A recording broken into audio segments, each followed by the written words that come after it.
Shri Hanumat పంచరత్నములు.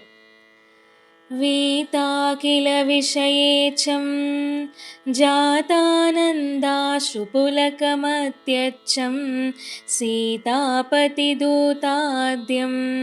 వాతాత్మజమద్య భావయే హృద్యం తరుణారుణముఖకమలం కరుణారసపూరపూరితాపాంగం సంజీవనమాశాసే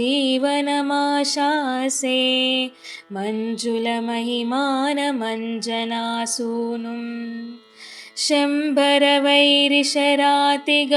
మంబుజదల విపులలోచనోదారం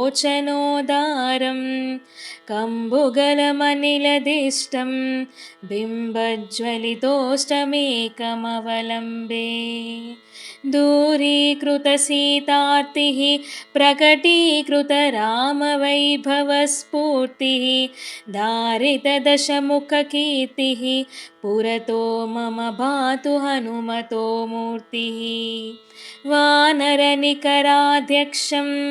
दानवकुलनिकरकुमुदरविकरसदृक्षं दीनजनावनदीक्षं